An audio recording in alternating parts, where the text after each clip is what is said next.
My slides up for today's session. Got yesterday's slides up. So, what a weekend, right?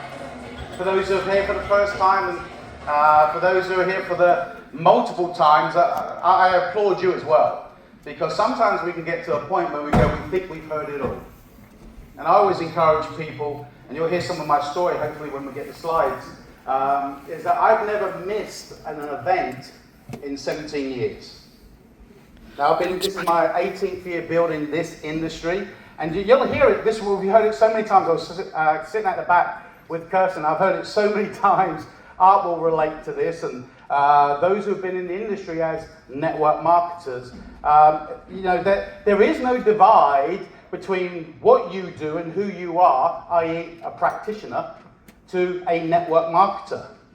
We were all something before we started network marketing. I'm a chef, but I've been doing network marketing for 17 years. So sometimes it's really there's like two camps. In this room start the same way. I started the same way, but 17 years of activity. I was actually 21, 22. For those who can see by my slim physique, I wasn't built for speed. So rugby was my game. I was born in Hackney. Well, you can tell I have not been in Hackney for a long time because I now put a H in front of the A. I was born in Hackney, and I lived there for 10 years, and my mother was from an orphanage. She a single parent family, and brought my sister and I up, and so my mother didn't know anything about entrepreneurship. And she didn't know anything about education because she was in an orphanage, Dr. Bernardo's. So when she had a family, all she knew was to do two things: keep a roof above her head and put food on the table. And that was her love language. So my mother never showed me how to express myself. I had no male role model. So my escapism out of acne was rugby. And I played very competitively. I played at a good standard where I played for for my national team. And I was about to go pro with a London team that no longer exists. And this was 92, 93. And I snapped my ACL. But my dream in the beginning of my teens was rugby, because rugby was my vehicle out of my situation. And so as much as we learn about the composition of a product or the compensation plan, we may be armed with all that great stuff that gives us posture and confidence, but unless we get good at asking people why would they, what are they looking for, what would they like to change, because then Zinzino is only a vehicle to get them from A to B. Yes? Now it's Sunday, we could go to church, so a little participation from the crowd would be good. So, are we good for slides? So I started my journey, and I will flip through the slides when they come. But do you have the slide deck, John? Yeah. Okay, wonderful. So at that point at 19, I decided, how many of you got friends that you may make a suggestion and they all jump on board, but when it comes to follow through, the numbers dwindle. And that was at the time, there was about 8 of us. I was 19, just snapped my ACL, that was the end of my career, and there was 8 of us at the local wine bar. And we all said, why don't we go to America? And of course, under the influence of some liquor, it's easy to go, I'm in. And so then we had to come and pay a deposit. And the numbers dropped from 8 to 5. And then it came to the point where we had to pay the balance. And 2 of us went. So that was now I love to share my story, not because of me. I love to share my story because if I actually look back, life teaches us lessons. A bit like network marketing, isn't it? Yeah. So numbers don't lie. So 2 of us landed in New York. We drank our way down to Miami, Florida. The old Greyhound bus took us 3 weeks, and we drank our way to Miami, and then I found myself on the west coast of Naples, Florida, where I had long blonde hair. Visualization, right? Visualization. And then I was playing volleyball, and I was playing beach volleyball, and I was drinking bourbon, and someone said to me, do you keep your options open for business? This is on an afternoon in the glorious sunshine in Naples, Florida, and when someone approaches you mid-afternoon asking, are you open, you got to be conscious of that, right? But I wasn't. I was naive. I was 19. And I said, yeah. I was actually approaching 20. And I said, yeah. He said, well, we'll pick you up tomorrow. I said, sure. What time? 2 o'clock. Not a problem. I was ready. I had my best red kickers on. And remember kickers? You had to count, you had to collect all the tags. I had my Quicksilver shorts on, had my hair in a ponytail, and they picked me up at 2 o'clock. And 6 hours later, we arrived in a trailer park in North Florida. I thought I was being hijacked, kidnapped. And we went into this rickety trailer park where we went up steps like this, and for those Americans in the room, you'll relate to this. There was a lazy boy chair. Remember Friends and Joey? There was a lazy boy chair, and there was the people in dungarees and overalls, and there was only one person dressed sharp, and that was the person doing the Alex of the past. This is you. There's a white big board, and this guy was a house painter, and he shared his story how his wife was held up at Pizza Hut as a waitress with a gun, and they still needed her to go back the next week for the money she made to pay for their trailer. And that's why they joined Amway many years ago. So Amway was my first company. And this man gave me, this is when you actually had a tape deck and you had to use a pencil. Okay, so I was 20, blonde hair, and ignorant to network marketing.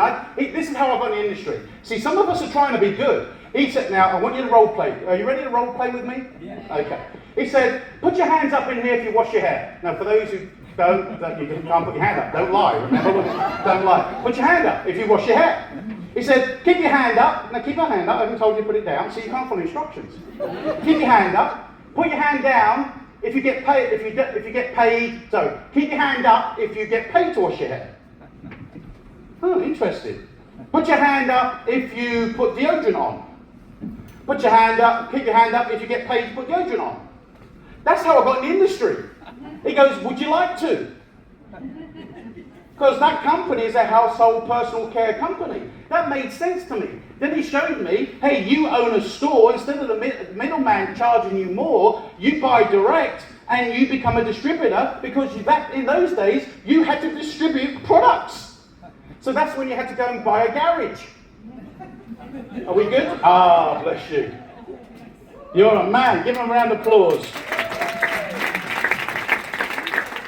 You've got to have a reason why. You've got to have a dream, right? I'm not going to go through this, but to be successful, you need burning desire. I had burning desire at 20. I was ignorance on fire.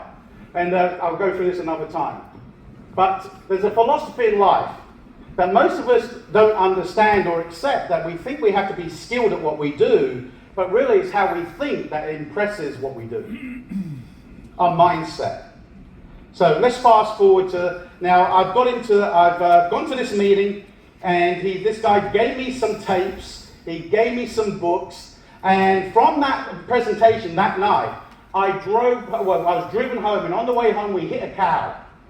And we were put into a ditch on the highway, and that was the sort of my first exposure of network marketing. Then a couple of days later, or a month or maybe gone past, and I come back to the United Kingdom. And at that time, I go back to my hometown of Worthing near Brighton, and I buy a church. Now, looking back at my hand of faith, that was a sin. Okay, but I bought a church, and I turned it into the #1 bar in my town, which today is still the #1 bar, and we kept the pulpit where people were baptized on a Saturday, but it wasn't in the spirit, although it was an alcohol spirit. And so that's how I got in the industry. And then one night, my door staff came to me. This is like 8 months after I'd returned to the United Kingdom. He said, Dave, there's an American at the door asking for you. And I looked across, and it was the very man that was in that mobile home in Lake City, Florida, that had showed me the Amway business, and I thought, that's a heck of a follow-up. And that's how I got in the industry. And then he said, look, why don't you come across, I'll teach you everything you need to know. And I said, okay, but if this man was willing to come find me, I wanted to know what was this really all about. So don't worry about this, I'm just flicking through. There I was, 1992. I get into Amway. Earrings. I was not your ideal prospect. But you've got to see people for where they can be, right? But I had a dream. I knew what I wanted. I knew what I didn't want. I didn't want to live in a council house. I didn't want to be a single parent. I didn't want to live paycheck to paycheck. I knew what I didn't want. Sometimes we don't know what we want, but we most definitely know what we don't want. And sometimes you'll build towards the beaches, or sometimes you'll be running from the fire. But find your reason before your reason finds you. And so I got started in the industry in 1992. Did anything this individual said. Imagine art in the Parnatano. This is how this individual was with me. Whatever he said, I did. Why? He had the fruit on the tree. And I believed him. He was a man of faith. And no one had ever prayed over me. No one had ever blessed the food in front of me. No one had opened a door for a woman. I wasn't used to that. I never had a role model. And I saw how he treated his wife. I went, if this business helps me to be like that, then I'm going to have my little house on the prairie life. For those who don't know, that was a little West American thing. Everybody was happy. They had a white wicker fence. And okay. It's not normal anymore, is it?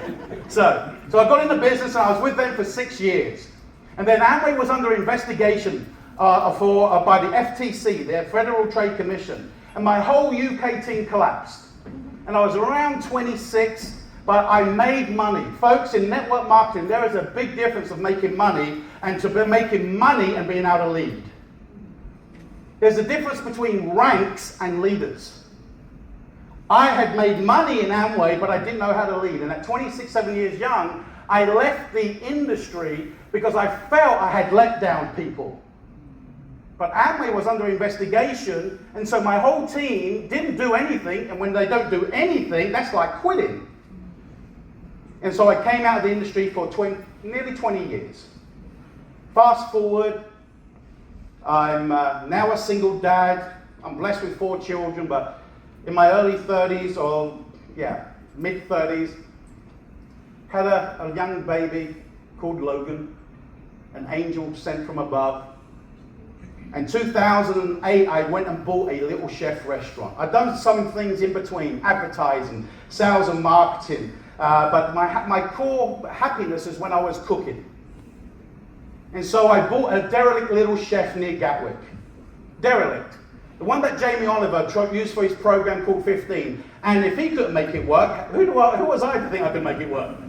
But I borrowed £250,000 from the bank. No one laughed at me. No one laughed at me. And for 4 years, I took 5 days off. I'm a single dad. I'm bringing up a 16-year-old son and a 1-year-old baby, working 18 hours a day, 7 days a week, having my son look after my baby until a childminder come in. I wasn't even making money. And at that time, where I had my restaurant, it was on a dangerous dual carriageway, and the highways agency, in their best interest, said, we're going to turn that into a motorway. And they shut down my slick road to my restaurant. And my upkeep became my downfall. And at that time, I became a big chef in a Little Chef. Still have to lose a bit of weight right now, but I'll probably beat most of you when it comes to your 6-to-3 ratio. Because it's not physiology, it's cell health. I've got up to 22 stone. And I collapsed, went into a coma.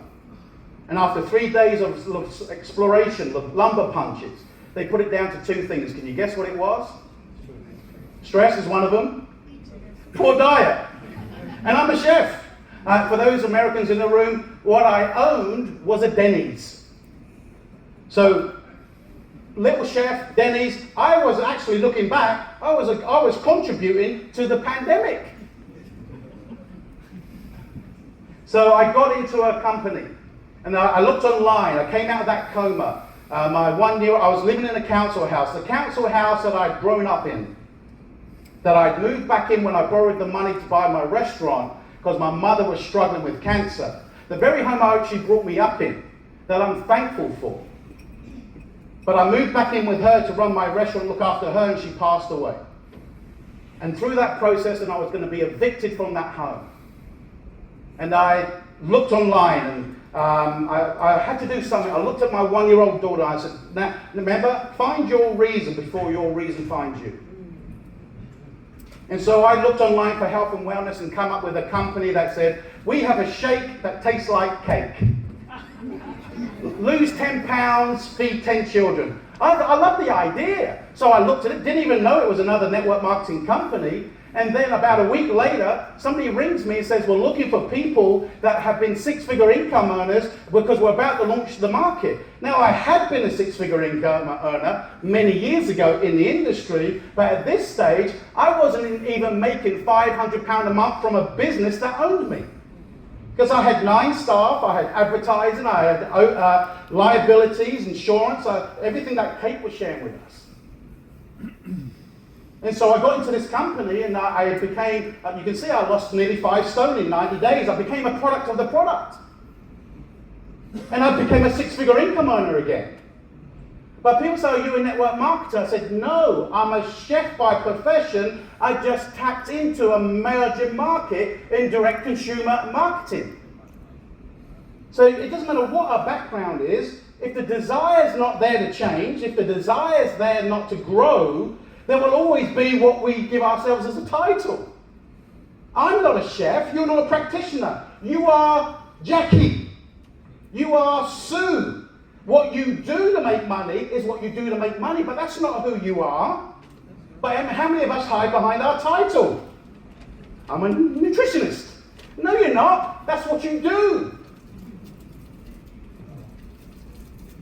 So I got in this company. 5 years with this, 3.5 years with this company, and I get around the leadership, and I get around the campfire, and as I got around the leadership, I didn't like what I saw. Making money is one thing, but how you make it either sits well with you or it doesn't, and it didn't with me, and I couldn't sleep, and I walked away from a 6-figure income earner as an earner in 2016. 2016, in that company, I met my sponsor of today. Marco. But for 3 years, when I left that company, he left for his own reason. Didn't know him. We were in different teams. He didn't know me, but he obviously saw something in me and I knew of him. And for 3 years, he says, Dave, you need to take a look at Zinzino. I said, if it's nutrition, I'm not interested. And for 3 years, I was in the wilderness. If those are people of faith, I was in, like Moses, wandering around, looking for opportunity, trying a few things. By that time of trying a few things, you start giving up. And then at that time, in 2019, when Marco approached me, I'm living in my mum's council house, and the receipts you see on this table is what I had to do to fill out the working tax application form for £500 a month.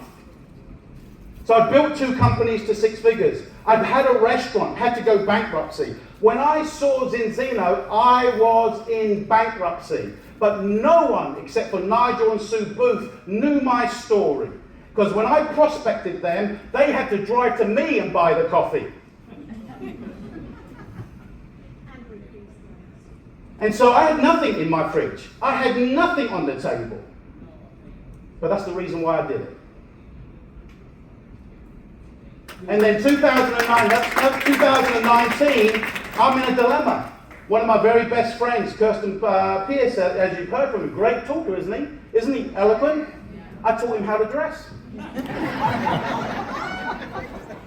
And so Marco approaches me. What a great line. Write this down. You heard some great lines from Kate. He said to me after 3 years and me of saying no, Dave, would it hurt to see what you're saying no to? At the same time, that week, I ring one of my very best friends who'd just been made president of a $1 billion company owned by Jeff Olson. It's a skin company, it's an anti-aging company. And I had £20 to my name. 2019, 5 years ago, at 51, broke, but not broken. I ring this man in the car. I won't mention his name, but he was just made president of a $1 billion company. And I said, hey, I'm really down on my luck. I don't want a hand out, I need a hand up. And within 24 hours, I had a contract on the table for $250,000 and was offered the vice president role of Europe to look after this company. From £20 in my bank, being offered $250,000 and a job, I needed the money. But then I asked him, what did you want me to do? Well, what he wanted me to do was something that didn't sit well with me. It was to go and get people to join that company, which is not an issue. But the question was, would I have joined the company? And no, I wouldn't. So could I take the money? I needed it. I was in a fork in the road. And Marco said, would it hurt? That same week, if you're a person of faith, I had the archangel and the enemy in my room. And I had to pray. And Marco rang me again. He said, Dave, would it hurt? I said, no. He said, well, let me meet Orion. And I went over to Orion. And I sat there bold as brass, like I didn't need it. But Orion asked me the great question, what does Dave Ives want? And I shared with him. And then he took me back to my hotel room after dinner, and then he said, well, I guess, Dave, you're going to have to pray over it. And that's when I decided Zinzino for me. Because it's not just leadership. It's faith-based leadership for me. And so I joined, and I got started just like you. That's my daughter's bedroom. That was my office. I had people tell me all the time, but Dave, I can't afford it. All the things that Kate was saying. And I'm going, if you want it bad enough, you'll find a reason. You'll find how to. And I took me back to Barry Joy, who got me in the industry. He would go up to someone and goes, oh, I can't afford it. And they'll go into their lazy boy TV room and see a big TV. He goes, how much PV in TV? Do you remember that, RT? That sort of terminology? And he goes, if you really want my help, you go out to the car. You know when there's an incident, an accident or something like that, they go out and they tape it off, yellow and black. And that. He'd go and get a tape of yellow and black and tape up their TV. He goes, if you sell that, bit like the horses Vivek was talking about, sometimes we're going to have to give up what we want to get more of it. So many people are holding on to what they have, they're not even embracing their future they could have. So I got started, and Marco took me to this event with Sue and Nigel. We were sitting in the back, and I'm sitting here broke. 51, £500 tax credit. Marco's introducing me as, oh, this guy's a six-figure income earner. He didn't know how lack of belief I had in me. I believed in Zinzino. I believed in what I saw. Could Dave Ives do it one more time? I didn't have time for a pig party. I didn't do it on my belief.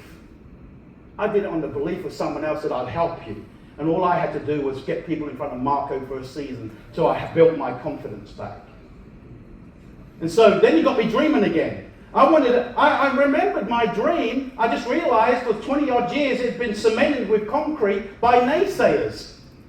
And I started dating my dream again. My dream was to own a motorhome, Prevo motorhome, when I was living in Naples, Florida, so I could take my eldest daughter, who's 32, but they were children at the time, and so we could take 6 months off, or 6 weeks off in the summer, have no clock. In those days in the conferences, they go, who would like to throw your watch in the air and your telephone in the air and blow it up and no one can, and that's what I wanted to do. I wanted to wake up with my children and go, which way are we going today? What are we going to do today? And I remembered that was one of my dreams, and now, through the Zinzino, I've re-emerged that dream and go, okay, I may not have done it with my daughter, but I'm going to do it with my grandchildren. See, the dream never has to die. And so I realized back then when I grew the fastest, I was reading. And when I was about 22, I was in, anybody seen Bodyguard? Yeah. Man, have you seen yourself as Kevin? I do my back when I lift my wife up now. Not because she's heavy, but because I'm just not fit like Kevin Costner. Okay, so that film, Bodyguard, there was a scene in the Fountain Blue where Kevin Costner's in the penthouse with Whitney. And I'm at a major convention that weekend. It's called Dream Weekend, 20,000 people at the event. And I get the opportunity because in my Amway days, I was the biggest rank in the United Kingdom at the time in this team, and of course they had me speak at that event. And I got to speak as the second speaker, or the next speaker after George Bush. And I'm 22. I mean, I don't know what's going on. So guess what? I just get up there and speak from the heart. But we go to a meal afterwards, and up in that penthouse suite, I'm sitting at the table with John C. Maxwell.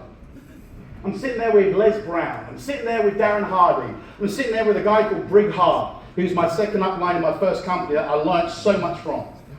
And then can you imagine, Stacey, guys, can you imagine the conversation that would have been taking place at that table?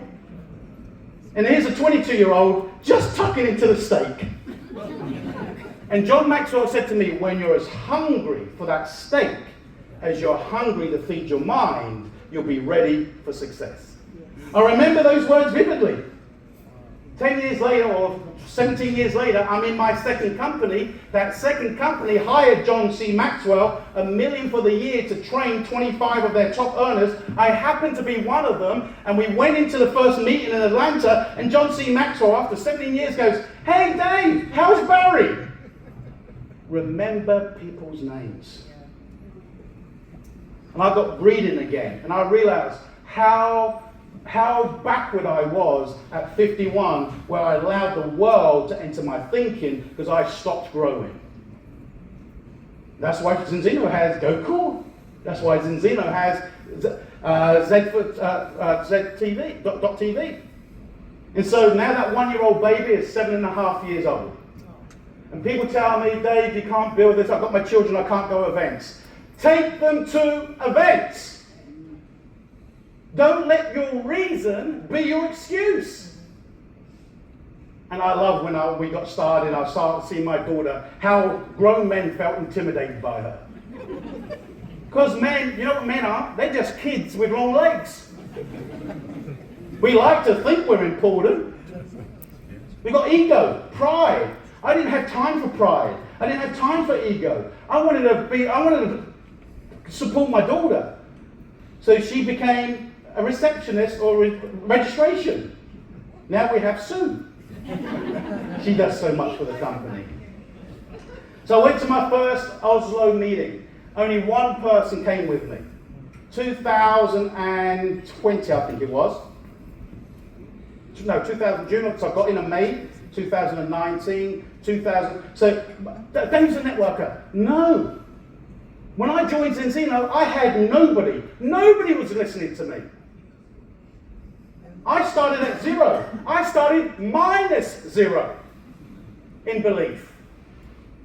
So easy to look at someone with a title on stage and go, it's okay for them. Because guess what? Everybody has a story. And I got busy. And so I came back from that event, and we were in COVID.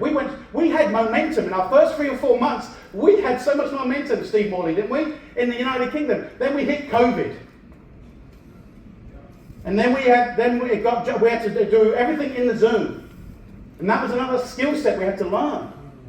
And now we have to get people out of Zoom and into the room. Because they can't feel what we have here. So for those who traveled, flew, I appreciate, I respect, I honor what you do. There's people that should be here this weekend. Well, we planned this for over a year. They can't use "they didn't know" as an excuse. But they do. But guess what we do? We love them anyway. Why? Because it's their timing. But here's my piece of advice. Never miss an event. Because you don't know what one speaker's going to say that will flip your switch. So, fast forward, 22, 21, I go down with COVID. Didn't even think I was going to make it, 70% oxygen. And at that month, we had our biggest volume because the team pulled together. Now, if I was a chef, a big chef and a little chef, do you think my business would have suffered?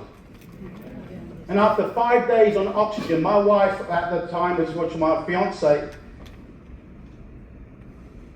nursed me for 2 months where I couldn't even dress myself. In fact, I've got to go back, sorry. Honor my wife. She was my first customer. She was my go-to person every time I was going to try something. Known Stan for 10 years. And she said there was something different about you this time, so she became my first customer. And she had such a transformation with her own PMS and chronic period pains. But she had such a transformation. She said, here's my credit card, I want to be a partner. I said, you cannot be a partner. We are dating. And she goes, if you don't take my credit card, I'll go to Marco. And I went, no, because he won't place you in my business. So that's a joke. That's a joke. So she became a partner and became diamond on her own. Because I wasn't going to help her. And she did. And also Shan was such an instrumental aspect of going ambassador. Because I'd already gone Black Crown. And she didn't want to be recognized as a couple until we progressed together. So people couldn't say she's tagging on his coattails. So I want to applaud you for that, sweetheart.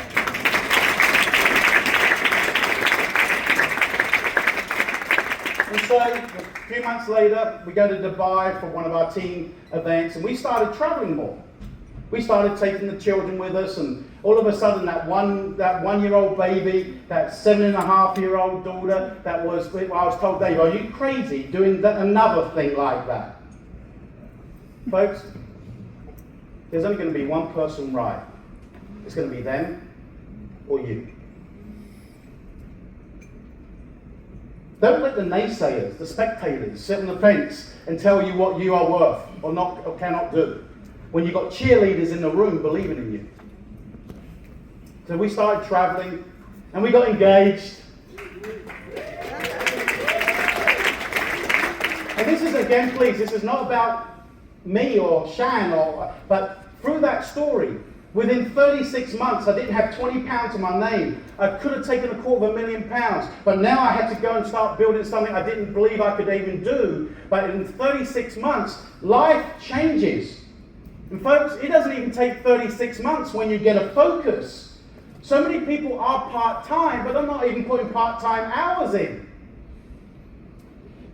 But if they did, our lives would be different a year from now. A year from now, if we all went and did 15 hours a week, together, committed together, this will be 3,000-4,000 people at next year's Leaders School.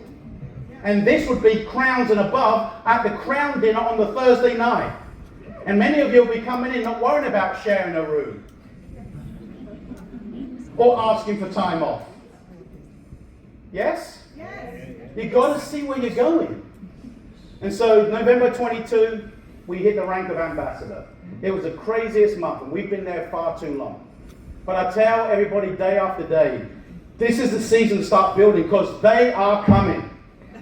We've had a window of time, UK Ireland, but now others are coming. People are joining. People are going to start hearing things, and they won't be looking for joinings in Zeno. They're going to be looking who they're joining with.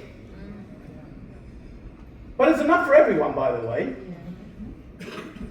Most recently, we've had a few people in the pipeline that have gone to other teams, and I've got to learn. I'm in my growth phase where I've got to be happy for them,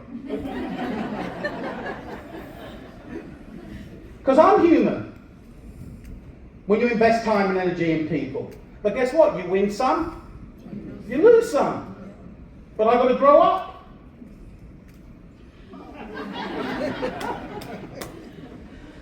So, last year was a transformational year for us. We went ambassador, and during that period of time, the year before, my son got addicted to cocaine. And for 3 years, we lost him. Just immersed into addiction. And then a year ago, summer, Christmas-wise, I get a phone call. And a phone call from my son, appearing from nowhere, saying, I need your help. And we thought it was a call that we got in the car and we drove during the Christmas period. And we drove to where he was, and all he wanted us to do was pay his dealer, because he was being threatened to be shot. Hardest thing I've ever had to do is drive away, watching him in the rearview mirror because he wouldn't get in the car with us, not knowing if I'd ever see him again. And Shan was crying her eyes out, saying, please, get in the car, we'll look after you. No, he wasn't ready. He wasn't ready. 2 days later, this is only a year ago, Christmas, he rings us, he says, I wish I'd come with you. I said, well, prove it and come. I'm not coming and getting you. Folks, we do too much sometimes for our partners. We do too much, and we wonder why they're not growing up. And he came over. And that day, when he came over, a number appears in my messenger. I'm a man of faith. A number appears in my messenger of a rehab centre in my town. And I ring it over Christmas, and the guy says, no, we don't, we're fully booked. But you know, the reality is, if we could, I would, but put him on the phone and let me see if he's ready, but he ain't going to talk to you while you're in the room. I had to go out of the room. I came back and said, he's ready. In fact, give me 5 minutes. Come back and said, yeah, I can get him in Tuesday, £20,000. And I sit there and I found myself being attacked by the enemy going, well, what if he wastes the money? What if he doesn't go through rehab? And then all of a sudden I had like you were sitting right next to me, I had a voice saying, I've blessed you, now bless him.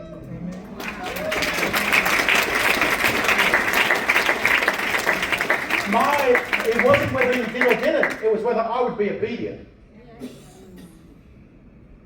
Bit like networking, isn't it? You go to your upline and say, I'm ready, and they lay out a plan and you still don't do it. Sooner or later, we have to become obedient to the process. And so now, 32 seconds. We're telling our 18-year-old son who plays volleyball for England, he's going to university this year, that he can have the world, but you've got to pay a price. We got married 2 years ago, anniversary today, sweetheart, but last year we had it blessed and people came and joined us. Marco was one of the individuals who gave me a life of hope. Don't underestimate the hope that we're giving people. Because if we're doing anything, Zinzino, if you remember what I said yesterday, Zinzino is a solutions-based company. If it's health, if it's finances, we are hope people. When I directed trips, one of the biggest things I've seen is watching my wife grow into the woman she is. And giving me the grace to grow up. And so this is that council house. That is that fridge. We went and bought that council house 2 years ago and gave it to my 32-year-old daughter. They're my grandchildren. But that was my refuge 5 years ago. And today, we're totally blessed. This is where we live. This is not about us, but for you to see what's possible. This is the view from my bathroom. I spend a lot of time in my bathroom. I like the view. This is Shan's office. We have a tree so big it has a tree in it. Now, remember that fridge that was empty? Yeah. We have to have two. This is our kitchen, where my wife likes to cook. So let me leave you with this. Never let your fear, because I had fear back in 2019, never let your fear decide your future. You've got to dream big goals. And here's my 3 pieces of advice. Make the next 6 months to a year be a year where we don't talk about what we're going to do, we go act. We don't say what we're going to do, we're going to go show. We don't promise, we're going to go prove. And the difference a year will make if you become obedient to the process. God bless.